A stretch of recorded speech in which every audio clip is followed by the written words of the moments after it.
Bismillahirrahmanirrahim. Alhamdulillahirabbil alamin wassalatu wassalamu ala asyrofil mursalin nabiyina Muhammadin wa ala alihi wa sahbihi wa man tabi'ahum bi ihsanin ila yaumiddin. Amma ba'd. Ayyuhal ikhwatul akhawat, jamaah semua yang dirahmati Allah Azza wa Jalla.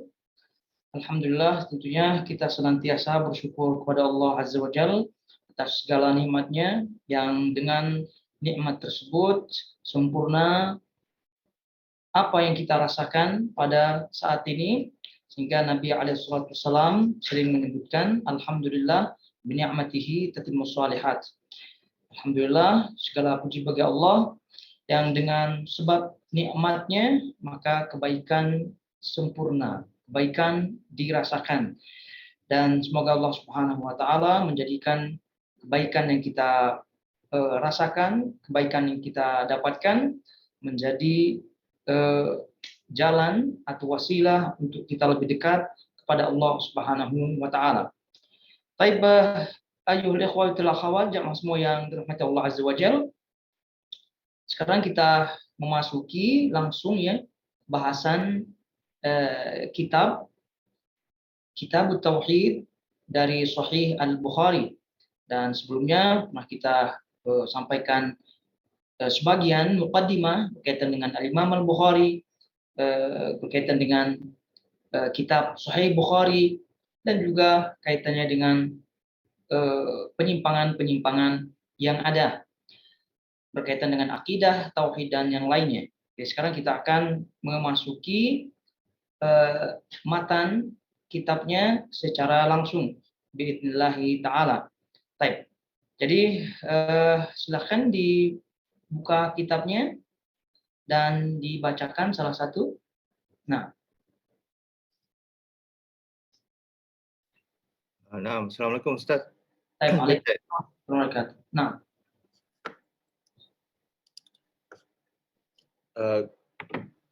Kata Al-Imam Al-Bukhari, haddatsana Abu Asim, haddatsana Zakaria ibn Ishaq an Yahya. Cara bacanya ya, kalau cara bacanya kalau ada haddatsana itu setelahnya qala, kita sebut qala. Cara bacanya seperti ini.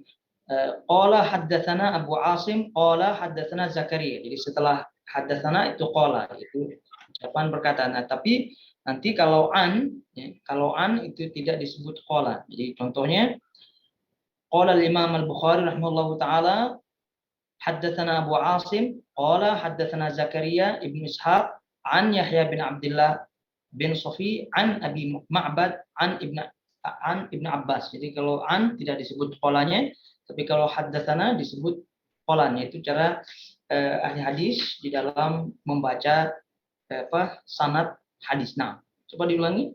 Nah. Qala Al-Imam Al-Bukhari qala haddatsana Abu Asim qala haddatsana Zakaria ibnu Ishaq an Yahya ibnu Muhammad ibni Abdullah ibni Saifi an Abi Ma'bad an Ibni Abbas radhiyallahu anhuma anna Nabiyya sallallahu alaihi wasallam ba'atha Mu'adzan ila al-Yaman.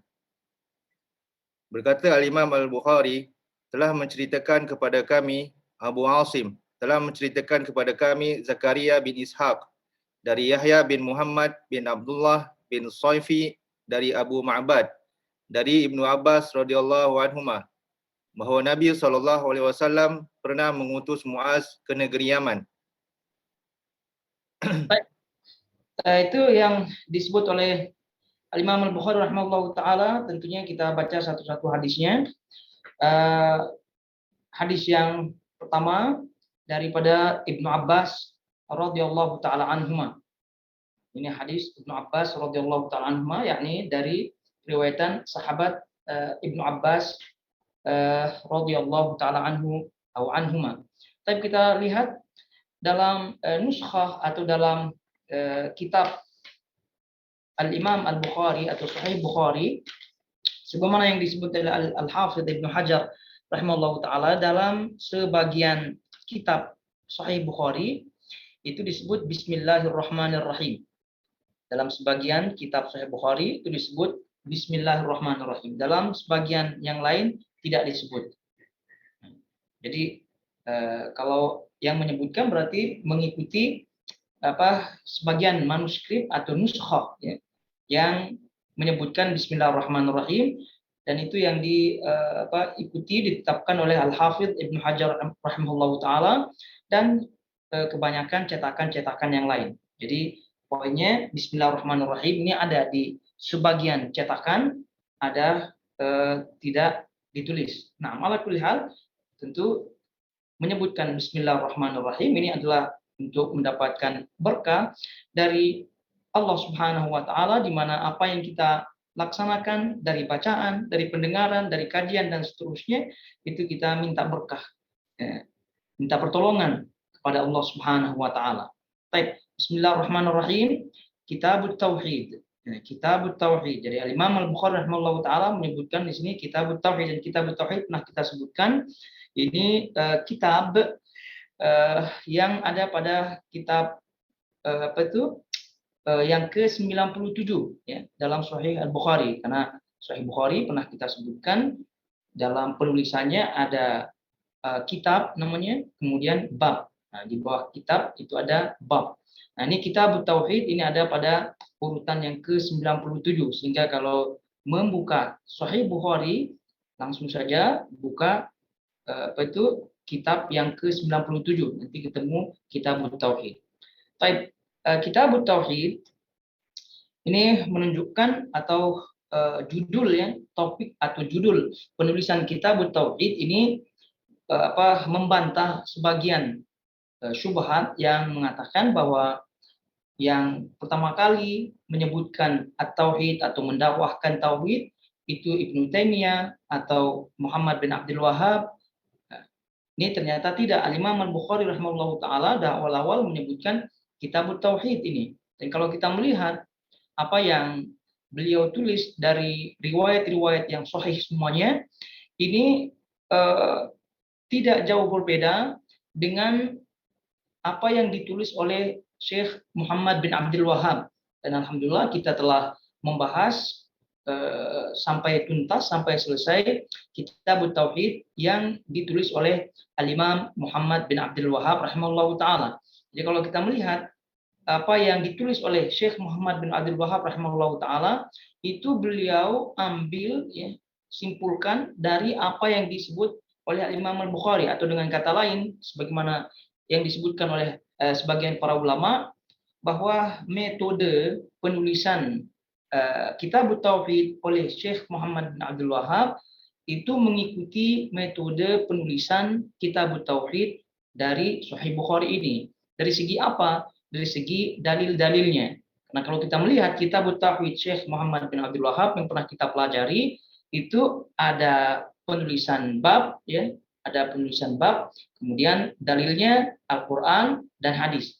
Isinya dalil Al-Qur'an dan hadis, perkataan sahabat, perkataan salaf dan seterusnya. Ini persis sama dengan apa yang ada pada Sahih Bukhari, sehingga tadi kita sebutkan metode penulisan Kitab Tauhid oleh Syekh Muhammad bin Abdul Wahhab itu beliau ambil dari metode Al-Imam Al-Bukhari, sehingga mereka-mereka yang tidak menerima dakwah Syekh Muhammad bin Abdul Wahhab rahimahullahu taala itu secara tidak langsung tidak menerima Al-Imam Al-Bukhari. Nah, kenapa? Karena tadi kita sebutkan bahwa metodenya sama penulisannya.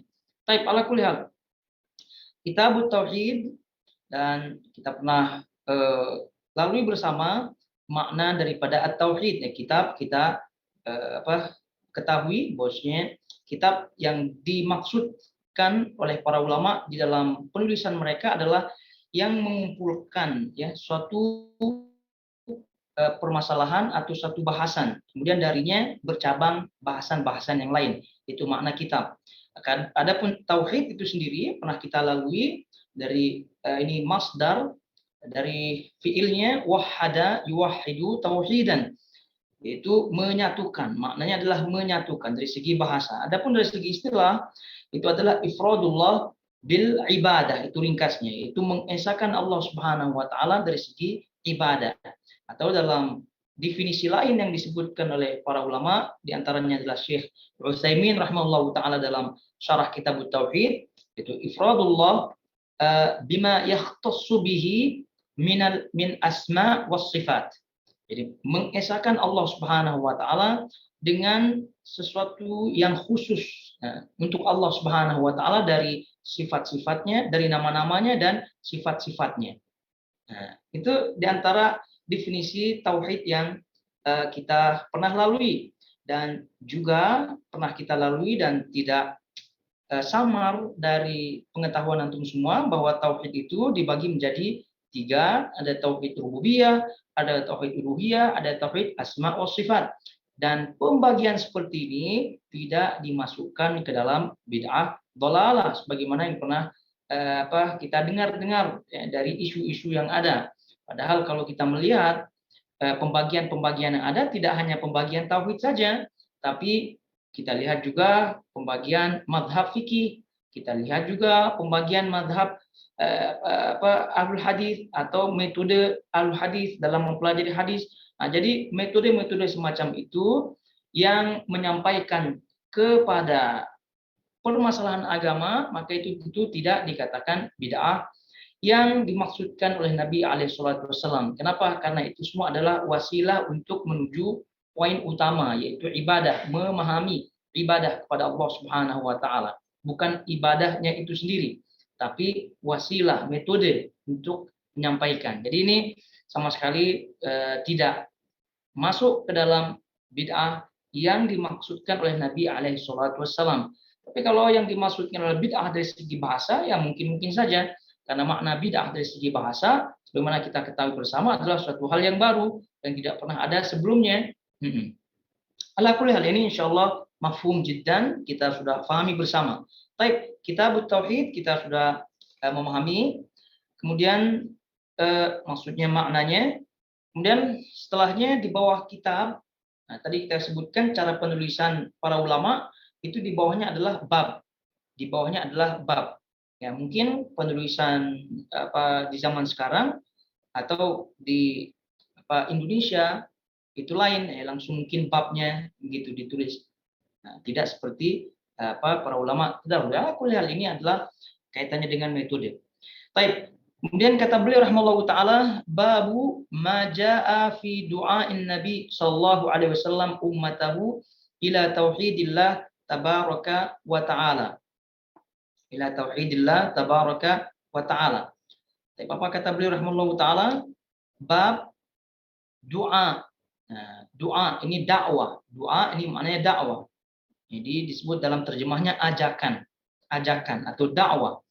Bab dakwah Nabi. Nah, karena memang makna daripada dakwah itu adalah menyerukan, makna daripada dakwah juga mengajak. Nah, mengajak. Jadi undangan pun termasuk dakwah. Jadi mengundang, mengajak, menyeru itu semua masuk ke dalam makna daripada ad-dakwah. Nah, jadi sini babu majaa fi du'ain Nabi. Doa, nah, bukan doa maknanya berdoa tidak, tapi dakwah di sini. Baik, ajakan atau seruan Nabi SAW kepada umatnya.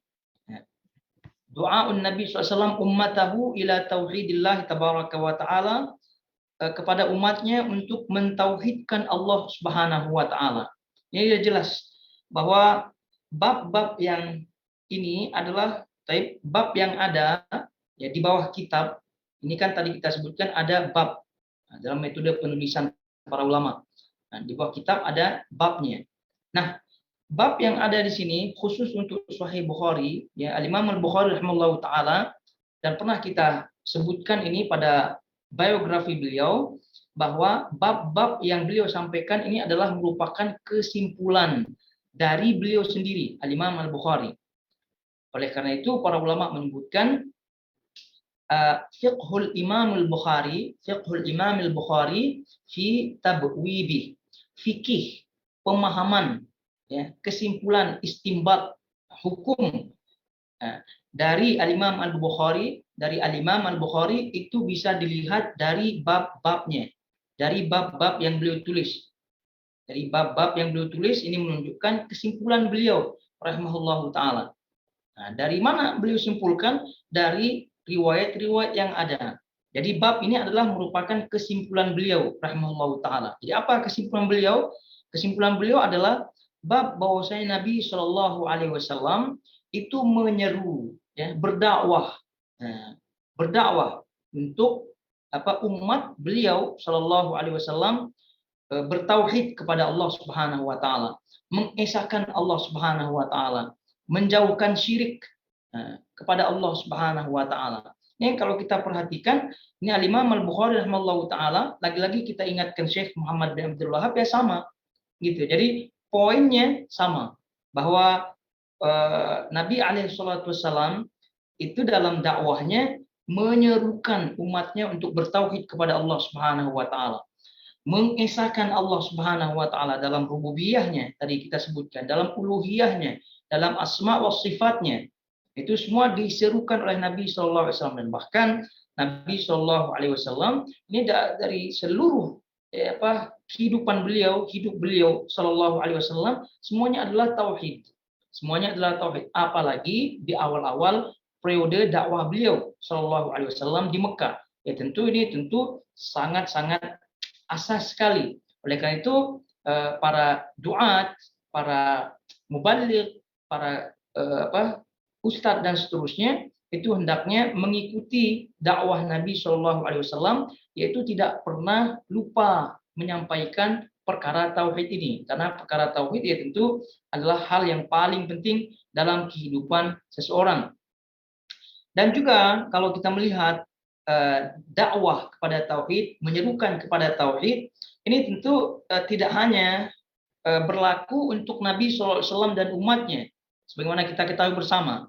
Nah, jadi bahkan tauhid ini ya itu merupakan wadhifatul anbiya war rusul, wadhifah, tugas para nabi dan para rasul, tugas para nabi dan para rasul. Dan itu yang disebutkan oleh Allah Subhanahu wa taala dalam surah Al-Anbiya ayat 25. Allah Subhanahu wa taala menyebutkan, "Wa ma arsalna min qablika min rasulin illa nuhi ilaihi annahu la ilaha illa ana fa'budun." Ini jelas-jelas menunjukkan bahwasanya Allah Subhanahu wa taala mengutus para rasul itu untuk bertugas, ya. Tugasnya adalah berdakwah, menyerukan, mengajak orang kepada tauhid, mentauhidkan Allah Subhanahu wa taala. Di sini tadi kita bacakan ayatnya, "Wa ma arsalna min qablika." Min rasulin, tidaklah kami mengutus seorang rasul ya, sebelum kamu, melainkan sebelum kamu, yaitu sebelum Muhammad SAW, sebelum Nabi SAW, melainkan akan diberikan tugas, diberikan wahyu untuk menyerukan bahwasanya la ilaha illa ana, bahwa tidak ada ilah yang berhak disembah melainkan Allah Subhanahu wa taala. Tidak ada ilah yang berhak diibadahi melainkan Allah Subhanahu wa taala. Fa'budun, kata Allah Subhanahu wa taala, maka kepadakulah kalian beribadah. Nah, beribadahlah kalian kepadaku. Ini surah Al-Anbiya merupakan ayat yang menyebutkan bahwa tugas para nabi dan termasuk Nabi Shallallahu Alaihi Wasallam adalah menyerukan kepada tauhid la ilaha illallah, dan Rasulullah Shallallahu Alaihi Wasallam itu telah menyampaikan dakwah tauhid ini dengan penyampaian yang sangat-sangat jelas sekali, dengan penyampaian yang tidak ada pertanyaan lagi. Jadi oleh karena itu pelajaran atau ajaran yang paling jelas adalah ajaran pelajaran tauhid. Itu yang paling jelas. Di antara pelajaran-pelajaran yang lain, yang paling jelas tegas adalah tauhid. Tauhid dan akidah. Nah, tauhid dan akidah itu yang paling jelas sekali. Ya kalau masih bab fikih, nah itu tentu bukan tidak jelas, tapi banyak ruang-ruang istinbat di situ. Nah, tapi kalau tauhid, akidah, yaitu ini sudah jelas sekali. Karena ini adalah pokok atau dakwah utama Nabi SAW dan juga para rasul sebelumnya, sebagaimana yang disebutkan oleh surah Al-Anbiya ayat 25. Dan juga berkaitan dengan keutamaan dakwah tauhid, ini tentu tidak luput dari pengetahuan antum semua, dan karena ini pernah kita baca tentunya. Nah, kita baca tentunya dan kita pernah lalui bersama di dalam kitab bahasan kitab tauhid, di mana berdakwah kepada tauhid itu merupakan suatu hal yang paling utama, dan itu yang diisyaratkan oleh Allah Subhanahu wa taala dalam surah Fussilat ayat 33. Wa man ahsanu qawlan mimman da'a ila Allah wa amila salihan wa qala innani minal muslimin. Siapakah yang paling baik ucapannya daripada orang yang berdakwah kepada Allah Subhanahu wa taala, itu mengajak beribadah kepada Allah Subhanahu wa taala dan juga mengamalkan amalan yang soleh dan seterusnya daripada ayat-ayat yang serupa senada yang menunjukkan keutamaan dakwah tauhid. Jadi dakwah tauhid ini merupakan dakwah yang paling utama, ya. Kemudian kalau pun mengajarkan maka dia termasuk pelajaran yang paling utama. Kenapa? Karena langsung berkaitan dengan Allah Subhanahu wa taala. Jadi tauhid akidah ini adalah subjek yang paling utama atau dakwah yang paling utama untuk disampaikan. Kenapa? Karena pertama tadi itu adalah tugasnya para anbiya dan para rasul. Kemudian yang kedua tadi kita sebutkan tidak ada yang paling baik, ya, ucapannya melainkan orang yang menyeru, ya, kepada Allah Subhanahu wa taala, itu kepada tauhid. Dan juga kata para ulama, syaraful ilmi bi syarafil ma'lum. Syaraful ilmi bi syarafil ma'lum. Keutamaan, kemuliaan suatu ilmu yang dipelajari itu diukur dari ilmu yang dipelajari. Diukur daripada ilmu yang dipelajari. Jadi kalau ilmu yang dipelajari itu mulia, maka mulialah dia. Dan kalau ilmu itu yang mulia itu berkaitan dengan Allah Subhanahu wa taala, berkaitan dengan firman Allah Subhanahu wa taala, itu ini lebih mulia lagi. Oleh karena itu mempelajari tauhid adalah suatu keutamaan yang paling mulia karena berkaitan dengan Allah Subhanahu wa taala. Baik, ini kaitannya dengan bab maja'a fi du'a'in Nabi sallallahu alaihi wasallam ummatahu ila tauhidillah tabaraka wa ta'ala. Jadi Imam Al-Bukhari rahimahullahu taala menyebutkan bab ini bermaksud untuk menyampaikan bahwa tauhid ini adalah tugas utama para rasul, tugas utama Nabi sallallahu alaihi wasallam, dan juga tauhid ini adalah merupakan suatu hal yang harus difahami, suatu hal yang harus diamalkan. Ini maksud daripada Al-Imam Al-Bukhari rahimahullahu taala dari penulisan bab beliau. Di bab beliau sekali lagi maksudnya adalah menyampaikan bahwasanya pentingnya tauhid itu. Pentingnya tauhid. Ya, alasannya apa ya tadi kita sebutkan. Tugasnya para nabi, hal yang paling baik. Jadi kalau ada orang yang masih enggan belajar tauhid, berarti mereka tidak menginginkan kemuliaan yang ada. Baik. Jadi babu ma jaa fi du'ain Nabi sallallahu alaihi wasallam ummatahu ila tauhidillah tabaraka wa taala. Lalu beliau menyampaikan hadis Nabi sallallahu alaihi wasallam, beberapa hadisnya, beberapa hadis di sini yang beliau sampaikan, karena tentu bab tauhid ini adalah bagian daripada kitab tauhid yang ada di Sahih Bukhari. Kemudian nanti ada bab-bab yang lain berkaitan dengan iman, berkaitan dengan akidah yang lainnya. Tentu beliau rahimahullahu taala menyampaikan bab tauhid, bab kemuliaan tauhid, bab keutamaan tauhid agar kita sadar bahwasanya tauhid ini benar-benar mulia, benar-benar utama yang harus diutamakan dalam kehidupan seseorang. Baik. Kemudian beliau menyampaikan di sini hadis Ibnu Abbas radhiyallahu taala anhuma. Qala haddatsana Abu Asim, qala haddatsana Zakaria Ibnu Ishaq an Yahya ibn Abdullah. Nah, dalam cetakan lain disebut Yahya bin Muhammad bin Abdullah, ada Muhammadnya. Dalam cetakan yang lain tidak disebut Muhammadnya.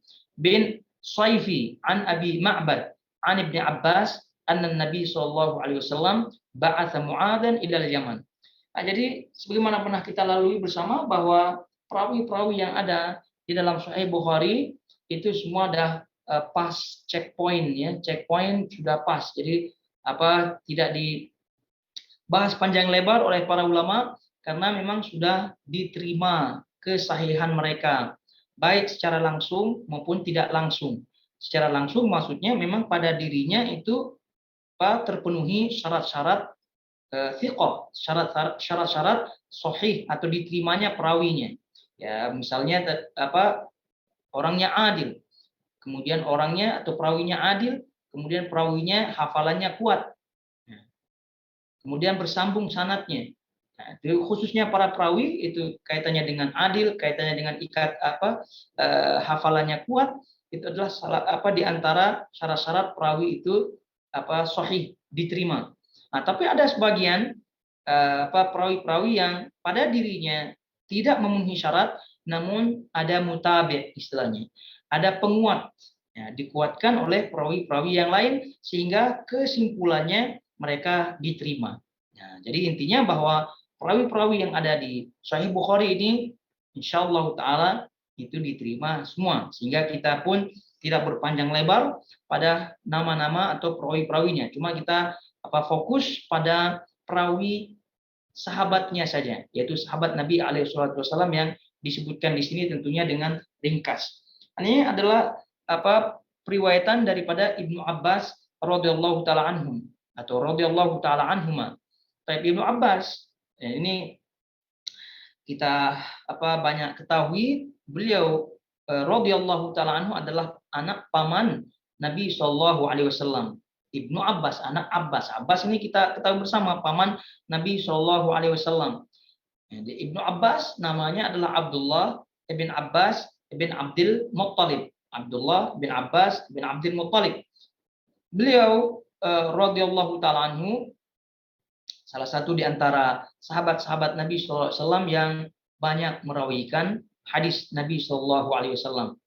Di antara di antara sahabat-sahabat Nabi SAW yang banyak meriwayatkan hadis, kita ketahui pertama Al-Bukhari, pertama adalah Abu Hurairah radhiyallahu taala anhu, kemudian Ibnu Umar, ya, kemudian Aisyah radhiyallahu taala anha, kemudian selanjutnya Anas bin Malik, selanjutnya Abdullah bin Abbas, dan yang lain-lain daripada sahabat-sahabat Nabi SAW yang terhitung al-mukthirun, terhitung banyak meriwayatkan hadis Nabi SAW. Nah, poinnya adalah Abdullah bin Abbas atau Ibnu Abbas ini adalah salah satu di antara sahabat-sahabat Nabi SAW yang mukthirin, yang banyak meriwayatkan hadis. Nah, walaupun beliau termasuk golongan sahabat kecil, termasuk golongan sahabat kecil, ya, karena ada sahabat yang senior dari segi umur, dari segi keutamaan. Ya, ini ada sahabat yang kecil, ya, dari segi umur. Nah, ya, salah satunya adalah Ibnu Abbas radhiyallahu taala anhuma ini, karena beliau radhiyallahu taala anhuma itu Rasulullah Shallallahu alaihi wasallam wafat, meninggal dunia. Beliau Ibnu Abbas baru berumur 15 tahun. Ya, menurut pendapat yang kuat, yang pendapat yang rajih. Jadi beliau Nabi SAW meninggal dunia, beliau baru berumur 15 tahun. Nah, berarti kalau udah 15 tahun ya terhitung kecil dan tidak bisa tidak memenuhi syarat untuk mengikuti peperangan-peperangan yang ada. Karena salah satu di antara syarat mengikuti perang di medan perang, langsung ikut berperang, adalah umurnya 15 tahun sebagaimana yang terjadi pada Abdullah bin Umar. Ya, Abdullah bin Umar pada perang Badar beliau belum cukup umur, belum berumur 15 tahun, tapi setelah perang Uhud, jadi perang Uhud tiba, jadi beliau udah umurnya 15 tahun sehingga beliau bisa ikut perang di perang Uhud. Nah, Ibnu Abbas ini tadi kita sebutkan sahabat kecil, ya, sahabat yang junior kecil. Nah, bagaimana beliau radhiyallahu taala anhu atau radhiyallahu taala anhuma termasuk sahabat yang banyak meriwayatkan hadis? Nah, bukankah beliau ini kecil, tapi bagaimana cara beliau meriwayatkan banyak hadis? Oleh karena itu kata para ulama bahwa Ibnu Abbas radhiyallahu taala anhu kebanyakan periwayatannya itu melalui wasithah, melalui perantara, yaitu perantaranya adalah sahabat yang lain. Perantaranya adalah sahabat yang lain. Nah, itu dia. Jadi tidak langsung mendengar daripada Nabi SAW, tapi beliau mendengar dari sahabat yang lain, kemudian beliau sampaikan. Ya, beliau bilang qala Nabi SAW. Padahal yang beliau tidak mendengar secara langsung Nabi SAW bersabda, namun beliau banyak mendengar daripada sahabat-sahabat yang lain. Nah, ini apakah ini boleh apa tidak atau diterima apa tidak? Bukankah sahabat yang sahabat perantara yang melaluinya Ibnu Abbas radhiyallahu taala anhu mendengar riwayat atau sabda Nabi SAW itu tidak diketahui, dengan kata lain majhul tidak diketahui.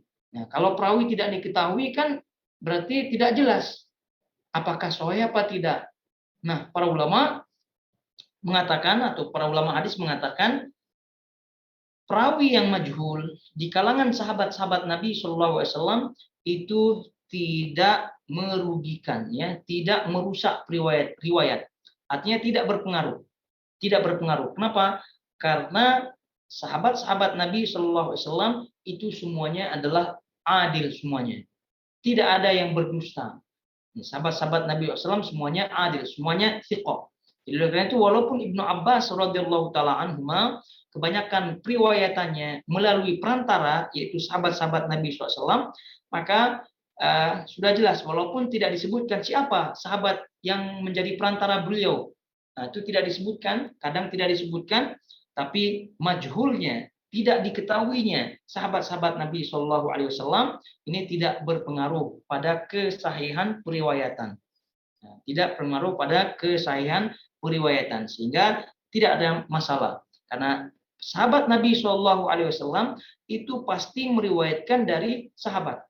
Tidak meriwayatkan daripada yang di bawahnya, itu tabi'in. Ala kulli hal, itu yang disampaikan oleh para ulama, dan beliau radhiyallahu taala anhu banyak keutamaannya tentunya yang disampaikan oleh para ulama dalam biografinya. Di antaranya adalah Ibnu Abbas radhiyallahu taala anhuma adalah orang yang didoakan oleh Nabi sallallahu alaihi wasallam menjadi orang yang faqih, ya. Allahumma faqihhu fid din wa 'allimhu ta'wil. Ya Allah, berikanlah pemahaman, kefakihan kepada Ibnu Abbas dan ajarilah dia takwil, itu dalam analisa, istimbat dan seterusnya. Dan jadilah beliau orang yang alim sehingga disebut turjumanil Al-Qur'an. Itu laqab atau gelaran beliau radhiyallahu taala anhu, turjuman Al-Qur'an. Terjemahnya Al-Qur'an, itu penafsir Al-Qur'an. Baik. Jadi beliau radhiyallahu taala anhu meninggal tahun 68 Hijriah. Meninggal tahun 68 Hijriah. Ini ringkasnya dan bisa dirujuk untuk meluas, rujuk kepada kitab-kitab berkaitan dengan biografi sahabat-sahabat Nabi SAW. Kemudian baca di situ biografi Ibnu Abbas radhiyallahu taala anhu. Baik. Kemudian kata beliau di sini Imam Al-Bukhari an Ibnu Abbas anna Nabi sallallahu alaihi wasallam ba'atha Mu'adzan ilal Yaman, bahwa Nabi sallallahu alaihi wasallam mengutus Mu'adz ke Yaman. Nah, ini Mu'adz ke Yaman. Ya, ini riwayat ini tentu menyampaikan atau memahamkan kepada kita bahwa dakwah tauhid ini tidak terbatas kepada Nabi Shallallahu Alaihi Wasallam saja, namun beliau Shallallahu Alaihi Wasallam memerintahkan, mengutus sahabat-sahabat yang lain untuk menyampaikan dakwah tauhid ini ke wilayah-wilayah terdekat dari Madinah. Ya, salah satunya adalah Yaman ini. Nah, karena Yaman itu banyak tentunya karena luas ya Yaman itu. Jadi waktu itu tidak hanya Mu'adz yang diutus, tapi juga diutus ke Yaman Abu Musa Al-Asy'ari dan juga sahabat-sahabat yang lain. Nah, ini kata beliau di sini annan Nabi SAW, bahwasanya Nabi SAW mengutus Mu'adz ibn Jabal. Kalau berbicara Mu'adz ini kan sahabat Nabi SAW. Ini juga sahabat yang muda. Namun beliau radhiyallahu taala anhu itu memiliki ilmu yang tinggi, sehingga tidak heran Nabi SAW mengutus beliau ke Yaman. Nah, jadi Mu'adz bin Jabal radhiyallahu taala anhu itu bernama Amr bin Aus, ya. Amr bin Aus Al-Ansari. Amr bin Aus Al-Ansari radhiyallahu taala anhu. Radhiyallahu taala anhu. Jadi beliau radhiyallahu taala anhu ini sangat disegani oleh sahabat-sahabat Nabi Shallallahu Alaihi Wasallam karena beliau tadi kita sebutkan memiliki ilmu yang tinggi. Ya. Walaupun beliau radhiyallahu ta'ala anhu tidak berumur panjang, Jadi beliau meninggal pada tahun 18 Hijriah, yaitu pada peristiwa Ta'un Amwas, ya Ta'un. Karena pada waktu itu tersebar penyakit Ta'un, ya penyakit menular, pandemi Ta'un Amwas, ya, di kawasan Amwas di situ pada tahun 18 Hijriah. Dan pada waktu itu umur beliau radhiyallahu ta'ala anhu baru berumur 38 tahun. Jadi ini 38 tahun itu sudah menjadi ulamanya para sahabat, ulamanya sahabat-sahabat Nabi SAW. Dan bahkan kata Ibnu Mas'ud radhiyallahu ta'ala anhu bahwa para sahabat ya itu mengumpamakan, ya, para sahabat menyerupakan Mu'adz bin Jabal ini dengan Nabi Ibrahim alaihissalatu wassalam. Kenapa demikian? Ya, karena tauhidnya luar biasa, karena ibadahnya luar biasa. Sehingga para sahabat di antaranya Ibnu Mas'ud radhiyallahu ta'ala anhu mengatakan inna kunna la nushbihu Mu'adzan bi Ibrahim. Kami dahulu, ya, para sahabat tentunya itu mengumpamakan, menyerupakan Mu'adz bin Jabal ini ibarat Nabi Ibrahim alaihissalatu wassalam. Ini tentu dalam ibadahnya, dalam tauhidnya kepada Allah Subhanahu wa taala. Ini tidak bukan menunjukkan bagaimana wibawa daripada Mu'adz bin Jabal radhiyallahu taala anhu sehingga diutus oleh Nabi Shallallahu alaihi wasallam, dan tadi kita sebutkan beliau ini cukup mudah sekali ya dalam meninggal 38 tahun saja. Baik, ini dia Mu'adz bin Jabal ilal Yaman, dan Nabi Shallallahu alaihi wasallam mengutus para sahabat-sahabat pilihannya ke Yaman untuk berdakwah. Itu dakwahnya adalah yang paling utama dakwah tauhid kepada Allah Subhanahu wa taala. Dan Yaman ini adalah negeri yang cukup tua ya, cukup lama ya, bahkan disebutkan sebelum adanya Mekah itu sudah ada Yaman. Dan kita tahu bagaimana riwayat Balqis ya, Balqis dengan Nabi Sulaiman itu kan juga berlaku terjadi di Yaman. Nah, diutusnya Mu'adz bin Jabal radhiyallahu taala anhu ke Yaman ini Ibnu Hajar rahimallahu taala menyebutkan pada tahun ke-10 Hijriah. Pada tahun ke-10 Hijriah sebelum Haji Wada. Di situ ada juga pendapat yang mengatakan tahun 9 Hijriah, yaitu akhir-akhir 9 Hijriah. Dan tahun ke-10 Hijriah itu pilihan yang disebut oleh Ibnu Hajar rahimahullahu taala dan juga disebutkan atau yang dipilih oleh Al-Imam Al-Bukhari radhiyallahu taala anhu wa rahimah. Al-Imam Al-Bukhari dalam satu bab menyebutkan ba'atha Abu Musa wa Mu'adzan ilal Yaman qabla Hajjatul Wada. Jadi Nabi Shallallahu alaihi wasallam mengutus Abu Musa Al-Asy'ari dan juga Mu'adz bin Jabal ke Yaman sebelum Haji Wada. Itu sekitar tahun 10 Hijriah. Ini tentu tugas yang luar biasa ya dari Nabi SAW kepada Mu'adz bin Jabal. Dan dari sini juga para ulama menyampaikan bahwa periwayatan satu orang atau yang terkenal dengan periwayatan ahad, ya, periwayatan ahad. Ya. Riwayat satu orang itu diterima.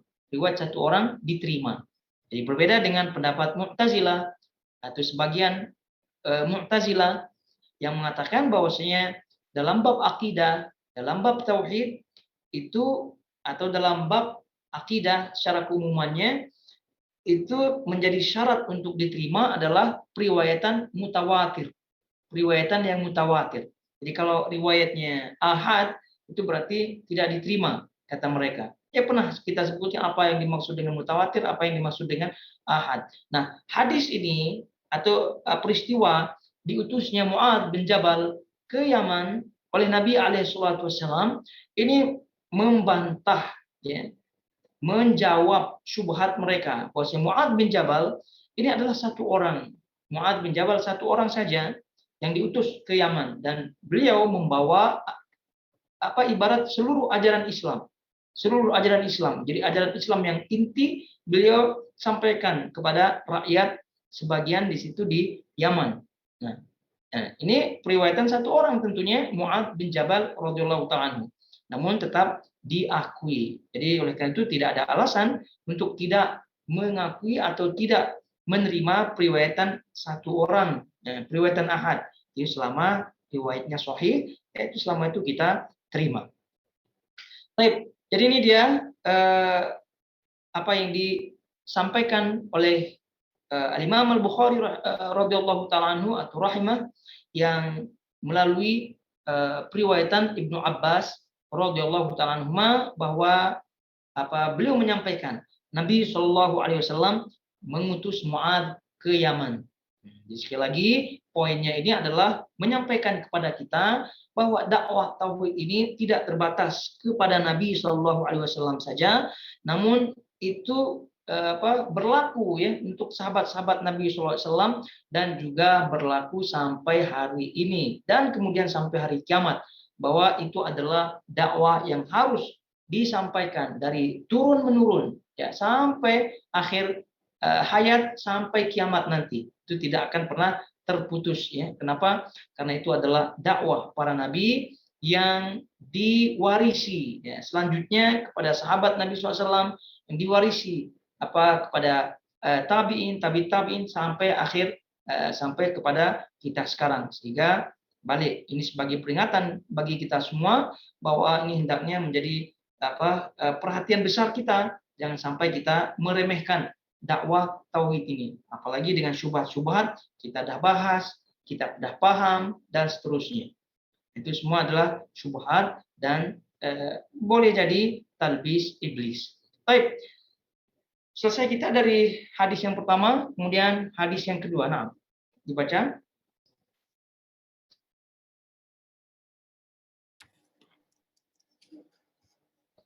Nah, Ustaz.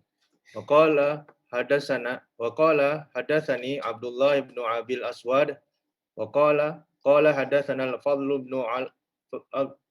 ibn al-Ala qala hadatsana Ismail ibn Umayyah an Yahya ibn Muhammad ibn Abdullah ibn Sayfi annahu sami'a Aba Ma'badin maula ibnu Abbasin yaqulu sami'tu ibnu Abbas yaqulu lamma ba'athan nabiyyu sallallahu alaihi wasallam Mu'adz bin Jabalin ila nahwi ahli al-Yaman qala lahu innaka taqdamu ala qaumin min ahli al-kitab falyakun awwala ma tad'uuhum ila an yuwahhidullaha ta'ala fa idza arafu dzalika fa akhbirhum anna Allah qad farada alaihim khamsa salawatin fi yaumihim wa lailatihim fa idza sallu fa akhbirhum anna Allah aftarada alaihim zakatan fi amwalihim tu'khadhu min ghaniyihim faturaddu ala faqirihim fa idza aqarru bidzalika fakhudh minhum wa tawaffaq qaraima amwalin nas. Telah menceritakan kepadaku Abdullah bin Abu Al-Aswad, telah menceritakan kepada kami Al-Fadl bin Al-A'la, telah menceritakan kepada kami Ismail bin Umayyah dari Yahya bin Muhammad bin Abdullah bin Syaifi, yang mendengar Abu Ma'bad, mantan budak Ibnu Abbas berkata, aku mendengar Ibnu Abbas berkata, dikala Nabi SAW mengutus Mu'adz ke negeri Yaman, Nabi berpesan, wahai Mu'adz, engkau mendatangi kaum ahli kitab, maka jadikanlah materi dakwah pertama-tama yang engkau sampaikan adalah agar mereka mentauhidkan Allah Ta'ala. Jika mereka telah sadar terhadap hal ini, beritahulah mereka bahawa Allah mewajibkan 5 solat kepada mereka dalam sehari semalam. Jika mereka telah solat, beritahukanlah kepada mereka bahawa Allah mewajibkan zakat harta mereka yang diambil dari yang kaya dan diberikan kepada yang miskin. Dan jika mereka telah mengikrarkan yang demikian, ambillah harta mereka dan jagalah harta mereka yang kesemuanya harus dijaga kehormatannya. Baik, itu dia hadis yang kedua yang diriwayatkan oleh Imam Al-Bukhari rahimahullahu taala, dan ini dah beliau menyampaikan apa yang harus disampaikan oleh Mu'adz, apa yang dakwah apa yang akan disampaikan oleh Mu'adz bin Jabal radhiyallahu ta'ala anhu yang beliau ambil dari Nabi Shallallahu Alaihi Wasallam. Kalau tadi hadis yang pertama khabar ya, berita bahwasanya Nabi Shallallahu Alaihi Wasallam mengutus Mu'adz ke Yaman. Nah, sekarang hadis yang kedua menyampaikan isi dakwah Mu'adz bin Jabal radhiyallahu ta'ala anhu atau radhiyallahu ta'ala anhu. Qala Imam Al-Bukhari di sini حدثني عبد الله بن أبي الأسود قال حدثنا الفضل بن علاء قال حدثنا إسماعيل بن أمية عن يحيى بن عبد الله بن محمد بن صيفي أنه سمع أبا معبد مولى ابن عباس يقول سمعت ابن عباس يقول لما بعث النبي صلى الله عليه وسلم معاذا نحو اليمن قال له إنك تقدم على قوم من أهل الكتاب فليكن أول ما تدعوهم إلى أن يوحدوا الله تعالى فإذا عرفوا ذلك فأخبرهم أن الله فرض عليهم 5 صلوات في يومهم وليلتهم فإذا صلوا فأخبرهم أن الله افترض عليهم زكاة في أموالهم تؤخذ من غنيهم فترد على فقيرهم فإذا أقروا بذلك فخذ منهم وتوقع كرائم أموال الناس. Baik.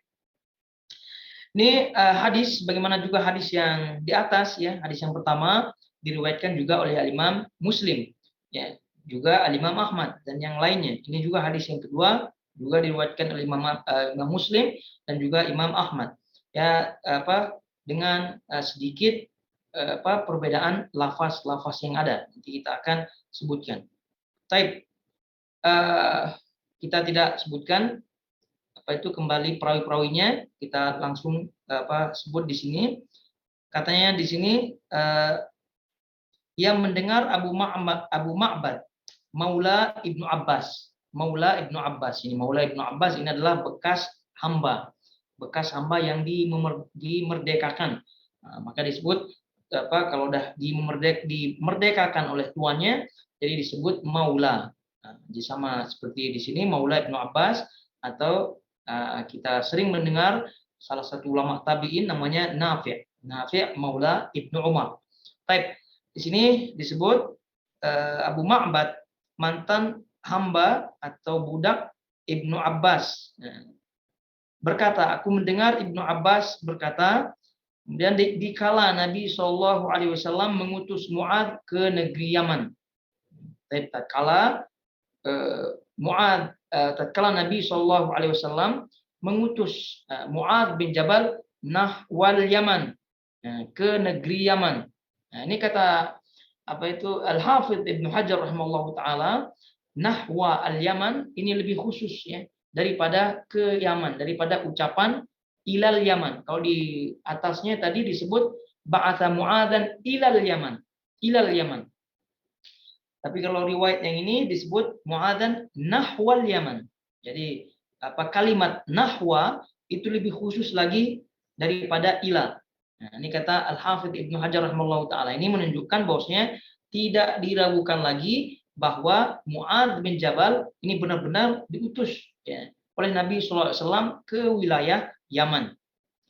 Qala lahu Nabi sallallahu alaihi wasallam berkata ya, berpesan bersabda, wahai Mu'adz, engkau akan mendatangi kaum ahli kitab. Di sini innaka taqdumu ala qaumin min ahli kitab. Sesungguhnya kamu akan mendatangi suatu kaum dari ahli kitab. Jadi ahli kitab yang dimaksud ya secara umum adalah kaum Yahudi dan kaum Nasrani. Tapi di sini kata Al-Hafidz Ibnu Hajar rahimahullahu taala, ahli kitab yang dimaksud di sini adalah Yahudi, orang-orang Yahudi Yaman. Karena orang-orang Yahudi Yaman, kalau kita melihat apa yang disampaikan oleh para ulama sejarah bahwa Yahudi itu dahulu bertapak ya, bertempat tinggal di Yaman. Di sebelum mereka pergi ke Madinah, mereka dah ada di situ di Yaman, Yahudi. Jadi disebut oleh Ibnu Ishaq, itu dalam sejarahnya. Ibnu Ishaq ini adalah ulama ahli sejarah. Beliau menyebutkan wakana ibtida dukhulihim al-Yaman, jadi pertama kali Yahudi masuk ke Yaman itu fi zaman Asad di Karab. Nah, itu sekian tahun ya sebelum Nabi SAW diutus. Nah, itu sudah ada bertapak dulu Yahudi di situ. Nah, ala kulli hal. Jadi Nabi SAW berpesan kepada Mu'adz bin Jabal bahwa apa ya yang akan disampaikan nanti itu tentu bergantung kepada mad'unya. Jadi mad'unya ini adalah ahli kitab. Terkhusus di sini maksudnya adalah orang-orang Yahudi. Yang kita ketahui bersama, orang-orang Yahudi adalah orang-orang yang al-maghdub ya dalam surah Al-Fatihah itu, ghairil maghdubi alaihim waladhdallin. Jadi orang yang dimurkai. Itu karena apa? Karena dia memiliki ilmu namun tidak mengamalkannya. Jadi ini cukup sebagai tantangan besar ya bagi Mu'adz bin Jabal. Oleh karena itu Nabi SAW ya tentu tidak mengutus sahabat-sahabat sembarangan ya. Beliau SAW pasti mengutus sahabat-sahabat yang pandai ya dalam berbicara, dalam menyampaikan gitu. Kenapa? Karena yang akan didakwahi ini bukan sembarang orang. Yang akan didakwahi oleh Mu'adz bin Jabal adalah ahlu kitab, dalam hal ini Yahudi. Dan kita ketahui bersama orang-orang Yahudi sekarang bagaimana perangai perilakunya. Semoga Allah Subhanahu wa taala mengalahkan mereka. Baik. Kata Nabi SAW kepada Mu'adz bin Jabal, "Fal yakun awwala ma tad'uhum ila an yuwahhidullah ta'ala." Jadi maka dakwah yang pertama kali kata beliau di sini, "Wahai Mu'adz, engkau mendatangi kaum ahli kitab, maka jadikanlah materi dakwah pertama-tama yang engkau sampaikan adalah mentauhidkan Allah Ta'ala." Jadi di sini subjek utama, topik utama gitu yang harus engkau sampaikan ada yang pertama sekali tauhid kepada Allah Subhanahu wa taala. Baik, ini tentu balik kembali kepada bab kesimpulan yang disampaikan oleh Imam Al-Bukhari rahimahullahu taala, yaitu yang tadi kita sebutkan bab tentang Nabi sallallahu alaihi wasallam berdakwah, menyeru umatnya untuk mentauhidkan Allah Subhanahu wa taala. Sehingga bab yang disampaikan oleh beliau tadi sangat-sangat tepat sekali karena Mu'adz bin Jabal diutus ke Yaman tepatnya kepada orang-orang Yahudi di situ ahli kitab. Nah, beliau menyampaikan yang paling pertama sekali yang harus disampaikan oleh beliau Mu'adz bin Jabal adalah tauhid, dan ini menunjukkan tauhid sangat-sangat penting sekali. Baik, dalam riwayat lain disebut di situ ya, dalam riwayat lain baik dalam riwayat Al-Imam Al-Bukhari sendiri namun dalam kitab-kitab yang lain atau dalam bab yang lain atau yang diriwayatkan oleh Imam Muslim, Nabi SAW menyebutkan ud'uhum ila syahadati alla ilaha illallah. Jadi di sini disebutkan falyakun awwala ma tad'uhum ila an yuwahhidullah. Jadi jadilah yang pertama kali yang kau serukan adalah tauhid. Jadi yang pertama sekali yang kau sampaikan adalah tauhid. Ini riwayat yang ada di depan kita. Dalam riwayat lain disebutkan ud'uhum, serulah mereka ila syahadati alla ilaha illallah, untuk bersyahadat la ilaha illallah. Dalam riwayat lain disebut falyakun awwala ma tad'uhum ilaihi ibadatullah. Nah, jadilah yang pertama kali yang kamu serukan, yang kamu dakwahi adalah ibadah kepada Allah. Nah, kemudian dalam riwayat lain, karena banyak riwayat-riwayat yang menyebutkan Nabi SAW berpesan kepada Mu'adz bin Jabal sebelum beliau berangkat ke Yaman. Ini riwayat-riwayat ini berfaedah bagaimana Nabi SAW menyampaikan pesannya kepada Mu'adz bin Jabal dengan pesan yang berbeda-beda namun intinya sama. Ya, dalam riwayat lain disebut fa idza ji'tahum fad'uhum ila an yashhadu alla ilaha illallah wa anna Muhammadan Rasulullah. Jika kamu datang kepada mereka, yaitu ahli kitab tadi, maka serukanlah, ya, ajak mereka untuk bersyahadat la ilaha illallah dan bersyahadat Muhammad Rasulullah. Nah, ini riwayat-riwayat yang banyak ini, ya, berbagai riwayat yang disebutkan ini disebut oleh Al-Hafidz Ibnu Hajar rahimahullahu taala dalam Fathul Bari ketika mensyarah hadis ini. Jadi beliau menyampaikan riwayat-riwayat yang ada. Ini kata beliau, riwayat-riwayat yang ada itu tidak bertentangan satu sama lainnya. Nah, kenapa? Karena pada intinya maknanya adalah sama. Ya. Dalam riwayat di depan kita ini menyebutkan bahwa yang pertama kali yang harus disampaikan oleh Mu'adz bin Jabal adalah apa? Tauhid kepada Allah Subhanahu wa taala.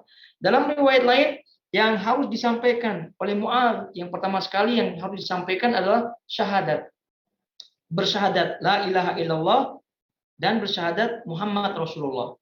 Dalam riwayat lain yang paling pertama kali yang harus disampaikan adalah ibadatullah, beribadah kepada Allah Subhanahu wa taala. Ya tentu ini tidak bertentangan. Karena kalau kita melihat makna ibadah, hakikat ibadah adalah tauhid kepada Allah. Kemudian hakikat daripada tauhid adalah bersyahadat la ilaha illallah Muhammad Rasulullah, menjalankan konsekuensinya. Jadi ini sama sekali tidak bertentangan, kata Ibnu Hajar rahimahullahu taala. Ya, karena boleh jadi Nabi Shallallahu Alaihi Wasallam, karena ini riwayatnya semua sahih, jadi boleh jadi Nabi SAW dalam satu pertemuan itu menyampaikan semuanya ini, atau beberapa kali pertemuan namun kepada orang yang sama dengan lafaz yang berbeda, yaitu kepada Mu'adz bin Jabal. Yang intinya bahwasanya mau ibadah kepada Allah Subhanahu wa taala atau mau kalimatnya tauhid kepada Allah Subhanahu wa taala atau la ilaha illallah Muhammad Rasulullah, itu semuanya sama. Intinya sama, yaitu mengesahkan Allah Subhanahu wa taala dengan sebenar-benarnya, beribadah kepada Allah Subhanahu wa taala dengan sebenar-benarnya, menjauhkan syirik kepadanya Rabbul Alamin. Nah, itu poinnya. Jadi oleh karena itu kalau ada orang yang masih melakukan kesyirikan-kesyirikan, berarti ini hal yang paling utama dalam kehidupannya tidak tercapai. Dan boleh jadi amal-amal yang lain itu tidak diterima oleh Allah Subhanahu wa taala. Wal iyadu billah. Baik, falyakun awwala ma tad'uhum ila an yuhidullah ta'ala fa idza arafu dzalika. Nah, jika mereka paham, jadi araf. Kata Nabi SAW di sini, jika mereka telah sadar terhadap hal ini terjemahnya tentunya ya. Jadi kalau kita melihat teks arafnya, fa idza arafu, arafa ya'rifu, mengetahui. Ya, mengetahui. Apabila mereka telah paham, mengetahui, ya sadar pun termasuk juga. Jika mereka telah mengetahui, telah paham masalah ini, maka baru ke dakwah yang lain, baru ke topik yang lain, ke materi yang lain. Nah, ini adalah metode dakwah para anbiya, dan ini lagi-lagi kita ingatkan kepada kita semua bagaimana pentingnya ya dakwah tauhid itu. Jadi kalau ada orang dai yang menyepelekan, meringan-ringankan dakwah tauhid, ya berarti belum mengikuti Nabi Shallallahu Alaihi Wasallam. Ya tentu cara penyampaiannya ya berbeda-beda, lain-lain, tapi yang jelas pokok permasalahan itu harus disampaikan, itu tauhid kepada Allah. Jadi fa idza arafu dzalika, apabila mereka telah paham, mengetahui ya, hal ini, yaitu tauhid, beribadah kepada Allah Subhanahu wa taala, syahadat la ilaha illallah, maka baru ke yang lainnya. Karena yang pernah kita sebutkan bahwa seorang itu dikatakan Islam, masuk kepada Islam, itu bersyahadat la ilaha illallah. Bersyahadat la ilaha illallah Muhammad Rasulullah. Jadi apabila masih belum bersyahadat la ilaha illallah, ya tentu tidak ada artinya nanti berzakat, tidak ada artinya sholat, tidak ada artinya yang lainnya. Nah, dan juga kata para ulama, tauhid, syahadat la ilaha illallah, kemudian ibadah hanya kepada Allah Subhanahu wa taala, ini juga hakikat daripada iman. Hakikat daripada iman. Sehingga ini adalah merupakan dakwah yang paling utama dan dakwah yang paling harus disampaikan. Kenapa? Karena ini adalah asas. Fondasi. Jadi kalau fondasinya tidak ada, asasnya tidak ada, ya tentu bangunan-bangunan yang lain akan hancur semata. Bagaimana kalau dia sholat? Kan sholat beribadah kepada Allah Subhanahu wa taala tidak termasuk menjadikannya ke dalam Islam, tidak. Jadi yang menjadi ukuran utama adalah bagaimana mereka bersyahadat kepada Allah Subhanahu wa taala, beriman kepada Allah Subhanahu wa taala, sehingga baru setelahnya disampaikan dakwah yang lain. Jadi itu kata Nabi SAW, setelah mereka paham hal itu, sadar hal itu, menerima hal itu, yaitu tauhid ibadah lillahi ta'ala, fa'akhbirhum annallaha farda alaihim khamsa salawat fi yaumihim wa lailatihim. Jadi baru setelah itu disampaikan kata beliau bahwa Allah Subhanahu wa taala mewajibkan kepada mereka salat 5 waktu sehari semalam. Baik, ayul khawat, jamaah semua yang dirahmati Allah Azza wa Jalla, melihat waktu yang ada, jadi kiranya sampai di sini bahasan hadis ya dalam kitab tauhid ini. Insyaallah pada pertemuan depan kita akan lanjut biidznillah taala. Semoga Allah Subhanahu wa taala menjadikan kita orang-orang yang muwahhidin, orang-orang yang bertauhid kepada Allah Subhanahu wa taala, mati di atasnya, dan Allah memanggil kita semua dalam keadaan ridha kepada kita, keluarga kita, dan juga kaum muslimin. Sampai di sini kiranya. Barakallahu fikum wa sallallahu ala nabiyina Muhammad wa ala alihi wa sahbihi wasallam. Subhanakallahumma bihamdik asyhadu an la ilaha illa anta astaghfiruka wa atubu ilaik. Wassalamualaikum warahmatullahi wabarakatuh.